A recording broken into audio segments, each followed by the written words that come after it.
Gloria al Señor, bienvenidos a la casa de Dios.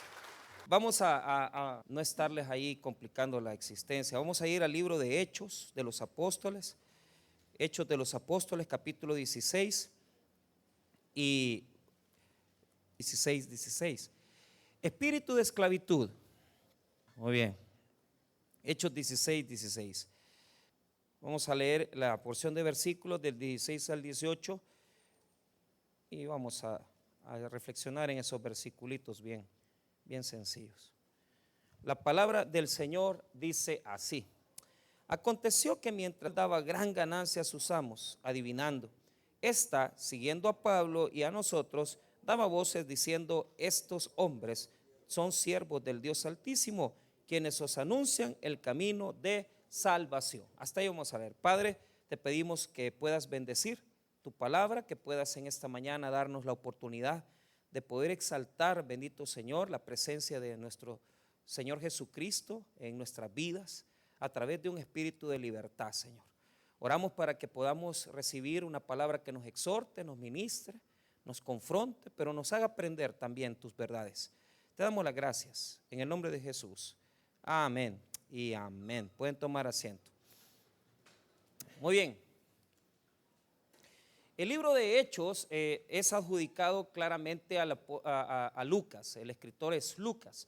Esto es algo que tenemos que ir como viendo, ¿verdad? Porque hoy en día en la cuestión de las academias, lo moderno de la teología, casi ya ningún evangelio se le adjudica a los que tradicionalmente nosotros conocemos, ¿verdad? Porque, por ejemplo, Mateo, Marcos, Lucas y Juan, de los escritores de los, digamos, de los 4 evangelios, probablemente los que conocieron a Jesús fueron Mateo, ¿verdad? Que es el evangelio de Mateo, que en el mismo texto, en el mismo evangelio se le dice, ¿verdad? No, a veces no lo dice Mateo, sino que Leví, ¿verdad? Entonces, pero Mateo tiene esa tradición de haber sido escrita por un apóstol, un discípulo de Jesús.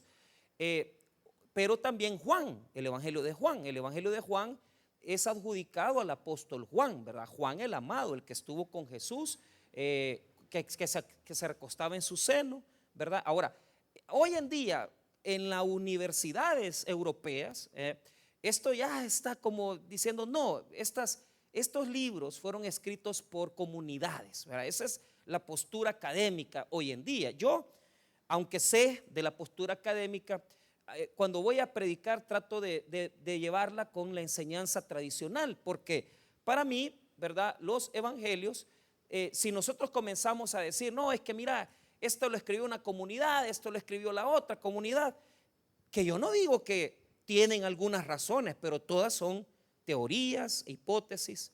Fíjese que pasé casi un año entero en la universidad, y me decían, es que los primeros 5 libros de la Biblia no fueron escritos por Moisés.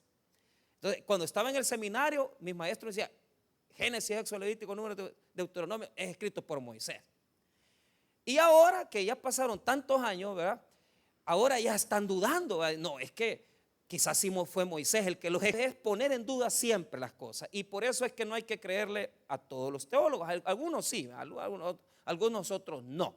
Ahora, ¿por qué digo esto? Porque el evangelio de Lucas fue encontrado en 2 pergaminos diferentes. Entonces, estos 2 pergaminos, a uno se le conoce como el evangelio de Lucas, pero al segundo pergamino se le conoce como el libro de Hechos de los Apóstoles. Entonces, en el libro de Hechos de los Apóstoles, porque nos narra, el personaje principal tradicionalmente es el Espíritu Santo. Pero ¿por qué? Porque nos narra los orígenes, digamos, el desarrollo de la iglesia naciente, cómo se iba a ir estableciendo la obra de Dios, cómo iban a ir conquistando territorios, cómo ellos iban a ir estableciendo obra, iglesia. Y en el capítulo 16 se conoce por primera vez la llegada del apóstol Pablo a un lugar, a una región llamada Macedonia, que traducido, ¿verdad?, a nuestro contexto, hoy se le llama Europa, a esta zona, ¿verdad? Quiero decirle, hermano, que Europa fue, tradicionalmente hubo un avivamiento grandísimo en Europa. Pero predicadores como Charles Spurgeon en Inglaterra, predicadores como y reformadores como Juan Calvino, como el mismo Lutero, ¿verdad? En Europa está el avivamiento de la fe, pero hoy en día Europa es una de las zonas de templos donde antes se predicaba el evangelio, hoy están vacíos. Y, por ejemplo, cuando hablo, a veces que he hablado con el pastor Helios, que usted lo conoce, que es el pastor que está, nuestro amigo que está en Madrid, entonces yo le digo, mira Helios, y allá, ¿qué iglesia? Y dice él, ¿verdad? Que una de las iglesias más grandes es la del este cantante muy hermoso, Marco Pidal. Yo, por ejemplo, todos los domingos a mí, no siempre escucho los sermones de Marco Pidal, pero muchas veces, muchos domingos sí los escucho, porque a las 3 de la mañana, 2 de la mañana ya me está dando advertencia, ¿verdad? De que ya está comenzando el culto en España, ¿verdad? Entonces, y la iglesia más grande, digamos, de España, podría ser la iglesia Salem de Marco Pidal, podría ser una de las más grandes. Y la iglesia de Marco Pidal tiene 300 miembros, unos dicen que tiene 500, pero si usted ve el auditorio, pon unos 400, pero eso es lo máximo. O sea, imagínense que la iglesia más grande es Madrid, España, con Marco Pidal. Voy a Guatemala y veo el templo del pastor Cash Luna, y el templo grandísimo, y usted se queda 13,000 personas, perdón, tiene capacidad para 11,000. La megafraternidad de Guatemala tiene capacidad para 13,000. Usted va al tabernáculo y usted ve, pero eso en Europa no lo va a ver. Y esto es curioso, ¿por qué? Porque en este libro, en el capítulo 16, verso número 11 en adelante, entran a Europa. O sea, tendría que Europa estar en un avivamiento, tendría que Europa estar en un gran crecimiento, pero no es así. Lejos de eso, los europeos han dejado de creer en Dios y cada día hay más agnósticos. Hoy ya la palabra ateo ya nadie la ocupa, es agnosticismo, ¿verdad? ¿Cuál es la diferencia? Ateo es sin Dios, ateo sin Dios. Agnóstico es no sé si Dios existe, o sea, es diferente, o sea, por lo menos ya se plantea una duda, pero igual todo agnóstico no cree ni en Dios, no cree en Jesús, no cree en nadie. Ahora, ¿por qué lo planteo?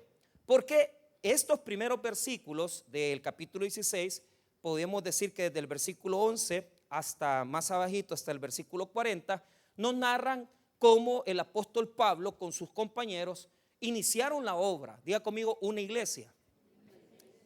Filipo, diga conmigo, Filipo. Filipenses. Aquí está el nacimiento de la iglesia de los filipenses. Y nació evangelizando. Diga conmigo, evangelizando. Eso es lo que nosotros ya no hacemos. ¿Por qué creen que los europeos cayeron?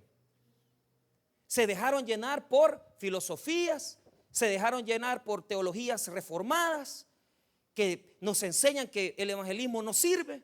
No es que no sirve, sino que no se hace evangelismo cara a cara y que Dios tiene que tocar los corazones.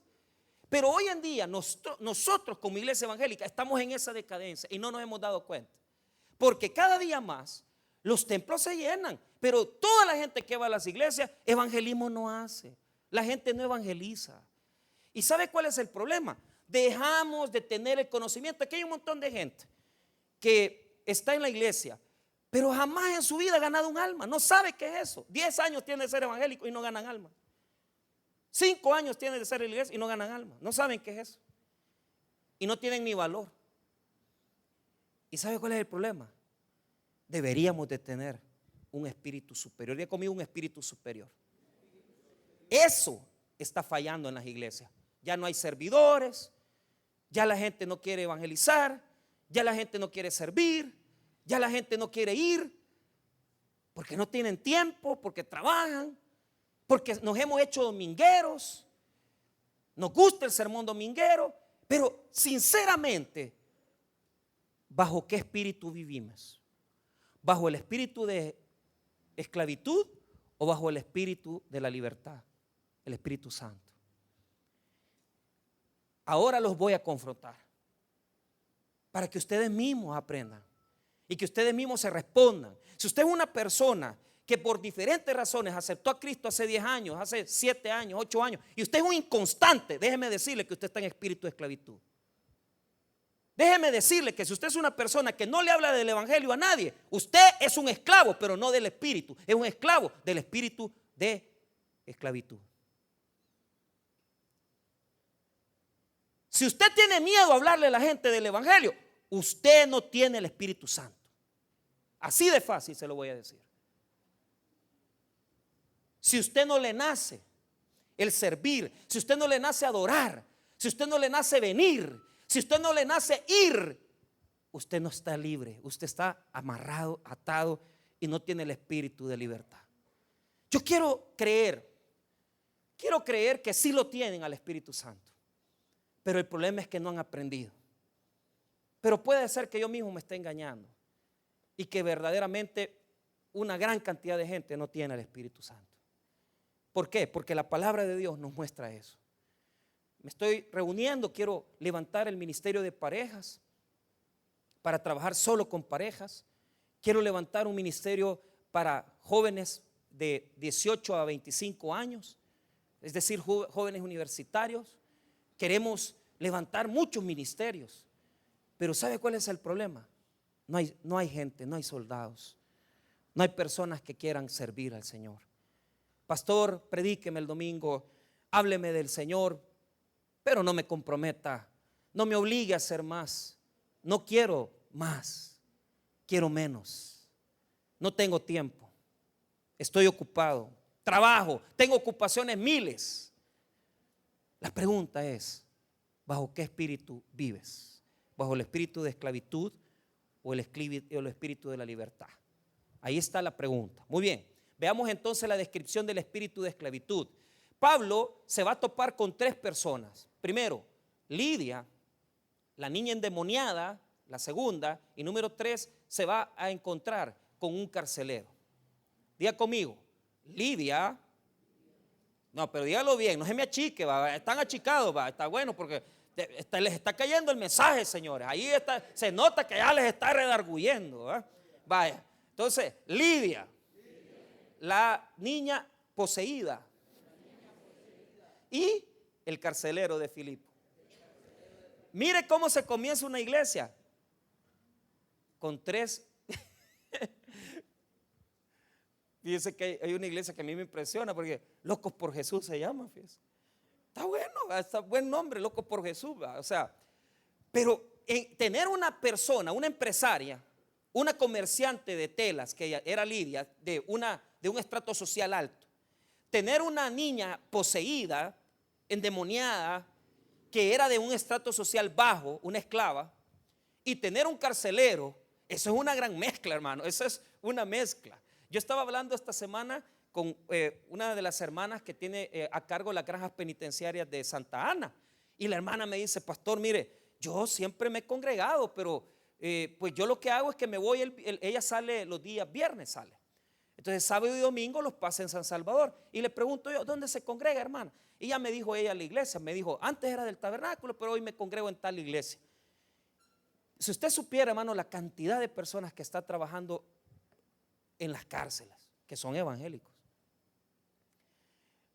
Me topo con el que está en la entrada, el seguridad, ¿verdad? Y me dice, mire, hermano, me dice, ella me trató como hermano, cuando iba para entrar, me trataba como que era ladrón porque me quiso trastear todo, ¿va? Pero mira, pase por aquí, me decía, pero bien bravo, decía, no, usted tiene que volver a pasar, y bien enojado, pero quizás cuando ya íbamos para afuera, quizás, miren, lo que pasa es que tenemos que cuidar porque si ustedes hablan con los reos y ya les dan una huila o les dicen un mensaje, eso está prohibido. Entonces, pero me veía así, va, con unos ojos bien rojos, va, y me decía, y si yo me llego a dar cuenta, hermano, allá me dijo hermano, va, me quería decir que era cristiano. Lo que pasa es que no iba a decirme al principio. Entonces hay un montón de gente que está trabajando dentro del sistema penitenciario, pero el tema ahí es de que, mire, trabajar en una cárcel, eso es bien duro, hermano, porque viven casi presos, tienen que pasar de lunes a viernes encerrados ahí. Pasar en una cárcel no es bonito, estar trabajando con reos es bueno, pero es difícil. Ellos les toca, hermano, comer ahí, vivir ahí, y prácticamente viven presos. Y yo, cuando veo a esta muchacha, lo primero que se me pone en la mente es cuántos creyentes, a pesar que venimos a la iglesia, que estamos en las cosas del Señor, que tenemos Biblia, vivimos así como que estamos en un penal. Y estamos en un penal por una simple razón, porque nosotros verdaderamente, hermano, no estamos ocupándonos por las cosas de Dios. Sí, usted vive en Cojutepeque, trabaja en Cojute, otros van a San Salvador, pero su vida es encerrada, porque en su estilo de vida usted no tiene libertad verdadera. Y la razón es porque no lo está dominando la libertad de Dios. Y eso es lo que nos va a presentar esta muchacha. Me voy a saltar la parte de Lidia porque no me toca verla con ustedes, y me voy a ir de un solo a la endemoniada, a la niña endemoniada. Pero quiero decirles que en los versículos 11 al 15 el Señor salvó a una mujer de dinero, a una comerciante de dinero, una comerciante de telas llamada Lidia. Ella fue la primera evangelizada, ella fue la primera que Dios le tocó el corazón y se arrepintió de sus pecados. Ahora, la segunda es una muchacha poseída. Entonces vea lo que dice el 16. Aconteció que mientras íbamos a la oración, nos salió al encuentro una muchacha que tenía espíritu de adivinación. Mire bien, espíritu de adivinación, la cual daba gran ganancia a sus amos adivinando. Muy bien, la palabra espíritu de adivinación es la palabra así, neuma pítonas, o sea, significa pítonas. Diga conmigo, pitón. Pitón es el espíritu de la adivinación. Pitón es el espíritu de adivinación. Les voy a explicar algo. Las zonas están rodeadas, están llenas por poderes espirituales que los dominan. Nosotros cuando estamos allí siempre tenemos como un miedito, ¿verdad? A personas que tienen como la presencia del mal. Pero les voy a decir algo. El diablo, Satanás, ya no domina las zonas, no necesita dominar regiones con gente poseída, sino que lo que hace es personas que están llenas de criterios, personas que están llenas de condiciones espirituales, personas, hermano, que están atadas a sus fuerzas y nosotros ni nos damos cuenta. Yo le comento un ejemplo.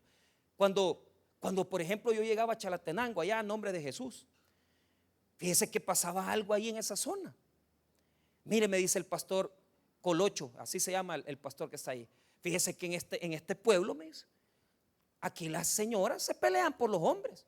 ¿Y eso por qué es? Vos le digo, es que fíjese que como los varones se van para Estados Unidos a trabajar, dejan las mujeres aquí solas. Entonces, y cuando usted se paraba a predicar en la iglesia, mire, un montón de mujeres bien hermosas usted. Claro, yo estaba soltero, yo no estaba casado, ¿va? Yo tenía libertad en ese momento, no estaba esclavizado como estoy ahorita. Entonces, mire, una cipota, y todavía me dice, mire Colocho, qué bonita esa chica, qué bonita esa niña, ojos verdes, bien bonita, bien elegante. Pastor, me dice, ella se está peleando el novio con la otra muchacha, me dice, y el novio de esta es primo de ella, me dijo. O sea que aquí entre primos, sí, me dijo, entre primos se meten, me dice. Entonces, y yo bien asustado, ¿verdad? ¿Y cuál es el problema? Todos se van, todos los hombres se van y las mujeres quedan solas creando hijos. Ahora, ¿qué hay detrás de todo eso? ¿Será un fenómeno de que sí, es que mire, se van a Estados Unidos? Es que el problema, hermano, es que diferentes regiones del país tienen situaciones de tradiciones, de herencias que nosotros contaminamos a nuestros descendientes con esos mismos pensamientos. ¿Y qué es lo que pasaba ahí? No es que solo la gente se iba a Estados Unidos, lo que pasa es que los hombres eran irresponsables, hombre, y dejaban tirados a los hijos ahí, dejaban embarazadas a las mujeres y no se hacían cargo de ninguno. Y así hay un montón de hombres con esa filosofía, con ese mismo criterio. No necesariamente tienen que ser de Chalatenango, de nombre de Jesús. ¿Ah? No, hombre, sí, aquí también tenemos de eso, de nombre de Jesús. ¿Ah? Ajá. Que no es necesario que estés en Chalatenango. ¿Sabe por qué? Porque el enemigo mete en nuestras mentes, en nuestros corazones esos pensamientos. Satanás domina a través de espíritus, y domina a través de criterios, y domina a través de nuestros pensamientos diferentes áreas espirituales. Entonces aquí viene un problema. Pablo lo describió así, escuche bien. Cuando Pablo describe las regiones espirituales demoníacas, él las describe a través de una clasificación. Solo se lo voy a describir. En Efesios capítulo 6, versículo 12, Pablo describe una jerarquía satánica. Una jerarquía que viene desde los demonios más fuertes hasta los demonios más débiles. Escuche lo que dice esto. En Efesios 6, verso 12. Porque no tenemos lucha contra sangre y carne, sino contra principados. ¿Qué es un principado? Un principado es un demonio que domina regiones. Dice el libro de Daniel, que Daniel estaba orando cuando uno de los ángeles más fuertes, ¿verdad?, tuvo que venir y defenderlo en contra de un principado, porque el principado tenía dominio sobre una región. Eso está en el libro de Daniel. Ahora, principados, contra potestades, contra los gobernadores de las tinieblas de este siglo, contra huestes espirituales de maldad en las regiones celestes. ¿Qué quiere decir eso? Que hay una jerarquía entre los principados, entre potestades, gobernadores de las tinieblas. Es decir, hay un orden. Hermano, cuando usted comienza a darse cuenta cómo se organizaban las extorsiones, eso es terrible, hermano, desde el penal. Y en una región se sabía quién era el que estaba ahí administrando la cuestión del dinero, quién era el que mandaba a los, digamos, pandilleros de menor jerarquía. Yo llegué a predicar a Tonacatepec hace una semana. Le voy a decir algo, hermano. Cuando vi a los jóvenes, a mí me dio miedo, porque yo sentí una presencia ahí y se me quedaban viendo así. ¿Sabe por qué? Son más duros que los que están en los otros penales.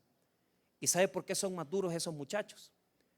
Esos muchachos son más duros porque han pasado, primero, hermano, no han sufrido como los viejos, no han sufrido como nosotros, que estamos ya un poquito más blanditos de tanto golpe. Pero esos hipotes, entre esos habían asesinos. Entre esos, hermano, hay personas que vendían droga, hay personas que cobraban extorsión, hay personas que ya habían matado. Y usted les veía el rostro y decía, y estos hipotes, y yo predicándoles del amor de Dios, y yo sentí, hermano, aquella oposición bien terrible. Y bueno, cuando estaban cantando las alabanzas, ellos no se sentían gozosos, ellos se sentía una presión en el ambiente bien terrible. Pero ¿por qué? A muchos de ellos ya los violaron, en la misma pandilla los violaron. Muchos de ellos, hermanos, van a estar ahí, cuando salgan van a volver a delinquir. Y uno siente una presencia. Y yo les decía, ustedes están aquí, pero ustedes los han usado, porque los que tienen rango en la pandilla, los que están bien, ellos estaban comiendo bien. A ustedes los mandaron a hacer delitos. Pero ¿cuál es la decisión que tienen que tomar? Tienen que creer en Cristo, les digo yo. Pero cuando usted les habla de Jesús, ellos se quedan así, cantan las alabanzas, algunos de ellos. Pero realmente, muchos de esas personas todavía tienen la presencia de Satanás en sus vidas. No son libres. Usted puede cantar alabanzas, usted puede venir a la iglesia, usted puede estar sirviendo en un ministerio. ¿Y sabe qué? Ser esclavo del diablo. A través de las ideas, de los criterios. Y usted ni cuenta se ha dado que no le dan ganas de venir a la iglesia en la semana.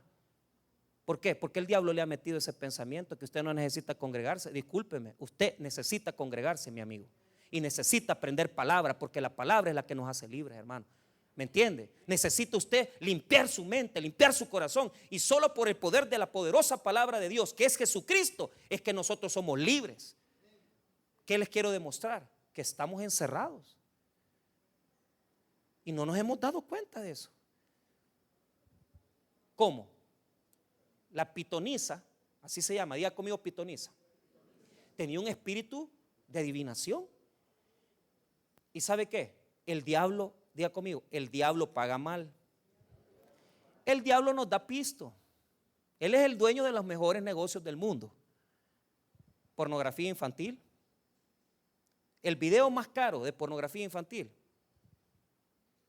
es tener relaciones sexuales a niños menores, 12, 10 años. ¿Quién es el dueño de esa empresa? El diablo. El narcotráfico. ¿No es el negocio más grande, hermano, después de la pornografía? ¿Y quién se lucra del narcotráfico? Estos grandes capos de la droga. Hermano, el diablo paga. El diablo paga. Usted no lo nota, pero hay una cantidad de cosas afuera que a usted lo tienen atados. Y usted dice, es que yo tengo que trabajar, yo tengo que hacer aquí. Momento, el diablo paga. Y paga mal, hermano. Porque por un rato te explota, por un rato te mete que aquí estás bien, que estás ganando. Pero es mentira, estás perdiendo tu alma porque no estás haciendo nada para el evangelio. ¿Cómo tenía atada esta muchacha? Los dueños de ella, diga conmigo los dueños. Los dueños son los que ganan. Los dueños la habían esclavizado. Ella no era libre, pero ella tenía un espíritu esclavizante. O sea, era esclava dos veces, porque los dueños la esclavizaban y ella era esclava de un demonio. Pitón, para los griegos, es el espíritu de la adivinación. Y para los griegos, Pitón habita en un oráculo, se llama Delfos, y tiene que ver con la adivinación. Yo le hago una pregunta. ¿A través de qué nos tiene dominados ahora el diablo? Nos tiene dominados por el internet, nos tiene dominados por el Facebook, nos tiene dominados por las redes sociales, por el TikTok, por toda esa porquería que de nada sirve. Yo no digo, hermano, que usted no lo use, ocúpelo, pero ocúpelo con inteligencia. Pero ¿a cuántos aquí los tiene dominados a través de ideas sexuales? ¿A cuántos aquí los tiene dominados a través de pornografía? ¿A cuántos aquí los tiene dominados a través del divorcio, de la separación? Aquí hay un montón de gente que se ha separado, se ha divorciado. ¿Por qué? Porque no ha sido capaz de entender que necesitas ordenar tu vida. ¿Quién es el que está dominando entonces? El príncipe de las potestades del aire, Satanás. Música, sexo, porno, nos domina por todas partes. Y el gran demonio,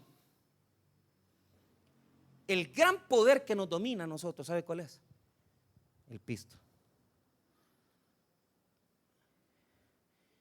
el dinero. No podemos porque trabajamos, no podemos porque tenemos que hacer esto, no podemos porque tenemos que vender. Hermano, no ha cambiado Satanás su metodología. Claro, nosotros tenemos una imagen del diablo que nos aparece con cachos de color rojo y con la gran cola. Eso no es el diablo. El diablo es usted, no, perdón, el diablo es otro. El diablo está en nuestras ideas, el diablo está en nuestra sociedad, el diablo está en las influencias que tiene sobre nosotros. Carlos Marx hablaba de la alienación. Diga conmigo alienación.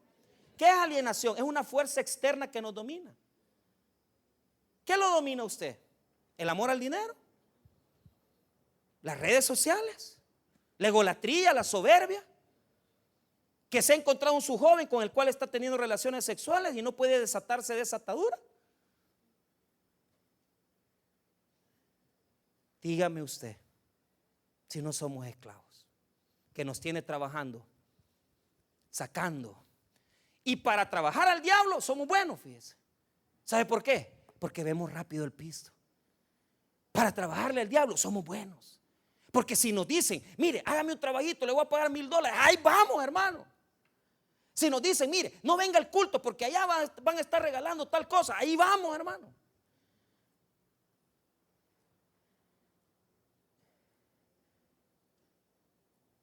Ahí estamos, incluyéndome yo. Yo no creo que no, yo también necesito dinero. ¿Ah? Pero ¿cómo nos domina el diablo por el pisto? ¿Ah? No hay jovencitas que porque se les pague la universidad y se les dé una cuotita se acuesta con un hombre casado, pues. Y son cristianas. No hay personas aquí que por un transecito que hacen no les importa por ganarse, ¿qué? $10, 20.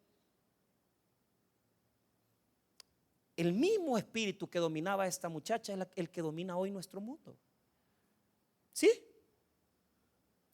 No es el espíritu de Pitón, pero es el espíritu de Mamón, de Pitón, todos los dioses que tenemos. No estamos poseídos, estamos alienados. Porque nos enseñan cosas, criterios equivocados. ¿Y sabe qué está haciendo la iglesia? Satanás la está arrullando. Duérmase niña, duérmase ya. Ay, yo vengo a la iglesia el domingo y sentí la presencia de Dios y sentí la presencia de la alabanza. Ay, qué poderoso es Dios. Anda a ganar alma. No, no puedo, no tengo tiempo. No, es que tengo que cocinar, mañana tengo que lavar, yo tengo que hacer esto, lo otro, tengo que hacer. Nada tienes tiempo. ¿Por qué? Porque el que te domina es este espíritu. Vaya a evangelizar, no puede. ¿Cómo para vender es bueno? Y si lo mando al puesto en el mercado, allá, venga papayito, aquí le voy a regalar mi amor, aquí le voy a darle, aquí le voy a dar, le voy a dar tomate, le voy a dar cebolla, pero media vez es para salvar un alma. No, quiero hablarle de Jesús, no tengo tiempo. Pues ahí nos vemos. Nunca has ido a preguntarle a alguien si le puedes hablar de Jesús. Nunca has ido a la calle, nunca has ido al cerro a hablarle a alguien del evangelio. Nunca has ido a un cantón a predicar. Nunca has ido a esas cosas. No amas las almas, no amas las almas que Dios ama. Amamos nuestro mundo, amamos nuestra libertad, aparente libertad, pero es mentira, estamos vacíos. Estamos llenos del espíritu de esclavitud. Y nos engañamos poniendo fotos en Facebook que somos felices, pero en el fondo estamos vacíos, porque no hacemos nada para Jesús. Ahora, note, se identifica primero el espíritu de esclavitud. Se dice que la chica tiene este espíritu de pitón, en griego. Y ella trabaja adivinando y le está dando mucha ganancia a sus dueños, a sus propietarios. Lo que estamos hablando, las grandes empresas pornográficas, las grandes empresas, ¿verdad?, que solamente contaminan este mundo. Ahora, note el versículo 17. Esta, siguiendo a Pablo y a nosotros, daba voces diciendo: estos hombres son siervos del Dios Altísimo, que nos anuncian el camino de salvación. Qué interesante. Diga conmigo: el diablo. El diablo puede ver más allá. Esta muchacha estaba llena de un espíritu de pitón, un espíritu demoníaco, pero ella podía ver quién era Pablo. ¿Sí? Ella podía ver lo que era espiritualmente Pablo. Ella podía ver lo que era espiritualmente Pablo y sus amigos. Probablemente cuando dice nosotros es Lucas el que está ahí. Pero qué hermoso, hermano. Mire, el mundo espiritual no se ve como el mundo material. Usted puede clasificar aquí, por ejemplo, aquí hay personas que vienen en carros buenos, en carros regulares, otros vienen en carros robados.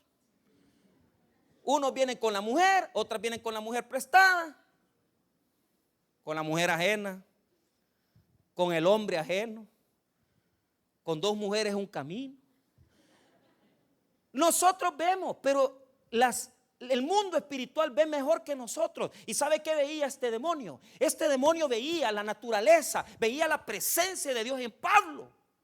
Y ella lo va a clasificar. ¿Sabe por qué? Porque estamos bajo el servicio de el espíritu de esclavitud o estamos bajo el dominio del espíritu de libertad. Cuando esta endemoniada ve el apóstol Pablo, mire cómo lo clasifica, mire la dignidad con la que lo ve. Este se volvió y dijo, mire, perdón, el 17, diciendo: estos hombres son siervos del Dios Altísimo. Primero dijo, ¿de quién eran?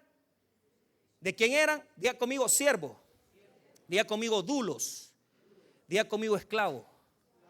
Eran esclavos del Dios Altísimo. ¿De quiénes somos esclavos nosotros? Nosotros no somos esclavos del diablo. Yo le trabajé al diablo un montón de años. Yo me tomaba cerveza, yo le hacía daño a un montón de gente. Yo viví en ese mundo, hermano. Yo sé lo que es amanecer de goma. Yo sé que es venir, hermano, y agarrar un dinero que no es de uno. Yo sé, hermano, lo que es llegar y mentir, engañar. Y yo le trabajé fino al diablo. Pero le voy a decir algo de todo corazón. Cuando yo me di cuenta que era necesario que yo saliera de ese estilo de vida, y cuando vine a la cruz de Cristo, yo ya no le quiero trabajar al diablo. Yo quiero servirle al único dueño y rey y señor de mi vida, que es Jesucristo, hermano. Yo soy siervo del Dios Altísimo. Usted es siervo y sierva del Dios Altísimo. No se le olvide lo que usted es. Usted no ha sido salvo para venir a la iglesia el domingo. Usted ha sido salvo para servirle al Rey del mundo. Y no se me ponga filosófico.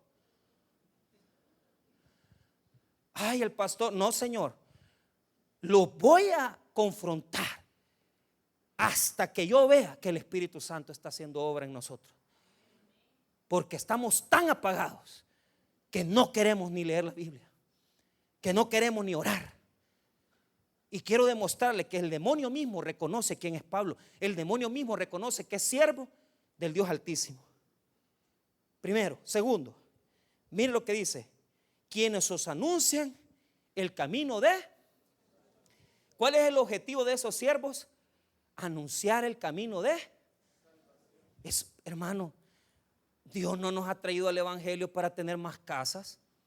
Si usted las tiene, qué bueno, yo las quiero una casa propia. Pero eso no es el objetivo.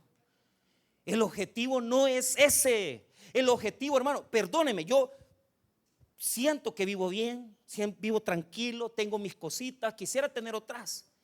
Quisiera comprar otro carro. O sea, no tengo el montón de pisto, pero me alcanza. A veces me retraso con el teléfono, no lo pago al día. A veces se me olvida pagar el recibo de agua. Les confieso, pero nunca me la han cortado, gracias a Dios. Pero hermano, eso está bien. Tener anhelos humanos está bien. Pero ¿sabe cuál es el problema? Dios nos salvó para anunciar su salvación a este mundo. Dios nos salvó para que no tengamos pena, para que no tengamos miedo de predicar. Y entonces, iglesia, ¿por qué estamos llenos de miedos? ¿Por qué estamos llenos de temores? ¿Por qué estamos llenos de tanta confusión, de tanto temor? ¿Por qué, iglesia, estamos pero tan dominados por el espíritu de esclavitud y no por el espíritu de libertad? El mismo demonio reconoce que Pablo es un servidor de Dios. ¿Y sabe qué? Inmediatamente ella comenzaba a decir: estos son siervos del Dios Altísimo, que han venido a anunciar el camino de salvación. ¿Cómo usted quisiera ser conocido en el infierno? Yo quiero que en el infierno me conozcan. Pero no me conozcan porque yo voy a ir a cantar ahí con Pedro Infante y todos los que fueron para ahí, ¿va? Yo quiero que en el infierno me conozcan porque yo soy un servidor de Dios. Yo quiero que Dios allá abajo lo conozcan porque usted es un servidor y una servidora de Dios. Hermano, ver en esta semana el féretro de la hermana Lucrecia y volver a ver cómo sus hijos le pusieron su uniforme del tabernáculo, para mí eso tiene un valor increíble. ¿Sabe por qué? Porque demuestra que esa mujer conoció quién era el verdadero Señor de su vida. Yo quisiera que a usted lo enterraran con el uniforme, como un servidor, como una servidora. Yo quisiera, hermano, que usted conquistara grandes promesas, que usted predicara, sirviera, pero sobre todo que no se le olvide que Dios lo ha llamado a ser libre para servirle solamente a Él. En este momento Pablo lo que hace es soportar la carga, pero se enoja y da una palabra. Mire lo que dice el versículo 18: y esto lo hacía por muchos días, mas desagradando a Pablo, este se volvió y dijo al espíritu: te mando en el nombre de Jesucristo que salgas de ella. Y salió en aquella misma. ¿Qué es lo que tenía Pablo? Diga conmigo: autoridad. La autoridad es saber que yo estoy hablando en nombre de Jesucristo. Las palabras que utilizó para liberar a la endemoniada son las mismas que Jesús decía. Cuando Jesús liberaba a alguien decía así: pero Jesús le reprendió diciendo: cállate y sal de él. Porque le decía: sal de este hombre, espíritu inmundo. Cada vez que Jesús liberaba a alguien, lo decía: sal de él. Nosotros no podemos decir sal de él. Tenemos que decir en el nombre de Jesús: sal de él. ¿Sabe por qué? Porque aquí está otra cosa que le quiero enseñar. Usted tiene autoridad en el reino espiritual, hermanos. Cuando usted ora, cuando usted impone manos, Cuando usted clama a Dios, usted tiene autoridad. ¿Por qué? Porque el rey del mundo es Dios. Y ese es el que lo ha mandado a usted a predicar. Ese es el que le ha mandado a usted a orar por los enfermos. Ese es el que lo ha mandado a meterse al hospital. Mire, vaya a orar allá, ve al hospital. Allá hay un montón de gente que necesita oración y nosotros sabemos orar, pero nunca oramos por los enfermos. ¿Cómo Dios va a hacer obras si tenemos miedo? Tener el espíritu de libertad implica que yo tengo el poder de Dios en mí, que yo represento a Jesús y la autoridad de Jesús, y que no me da pena compartir del evangelio, y que mi nombre se conoce en el infierno, porque sabe el infierno que yo soy un servidor de Dios y que yo predico el evangelio de Jesucristo. Hermanos, pregunto, ¿a quién le servimos? ¿Al espíritu del mundo o al Espíritu Santo? Cierro con esto. Este texto sí quiero que lo busque. Romanos 6, 16. Los que vienen al estudio del día miércoles, este texto ya lo estudiamos. Este texto ya lo estudiamos, pero se lo voy a volver a repetir. Y con esto cierro. Romanos 6, 16. Yo sé que para muchos esto es incómodo, pero les voy a decir algo. Dios los va a bendecir, hombre. Si usted le comienza a servir al Señor, Dios lo va a bendecir grandemente. Romanos 6, 16. Antes, para servirle al mundo, andábamos bailando en las discotecas, en los bailes. Para servirle al mundo nos metíamos cervecita. Para servirle al mundo, hermano, andábamos haciendo las cosas que nos convenían. Pero mire Romanos 6, 16, ¿lo tiene? ¿No sabéis que si os sometéis a alguien como esclavos para obedecerle, sois esclavos de aquel a quien obedecéis, sea del pecado para muerte o sea de la obediencia para qué? Para justicia. Allí nos establece, o somos esclavos. No, aquí no puede haber, hermano, alguien que diga, es que yo no soy nada. No, o es esclavo de justicia o es esclavo de muerte. Es esclavo del pecado. ¿De quién es esclavo usted? ¿Del pecado o de la obediencia? Ahí está, no hay más. En el mundo o le sirve a la obediencia o le sirve y la justicia o le obedece al pecado. Así decir, ¿sos esclavo del pecado o sos esclavo de Jesús?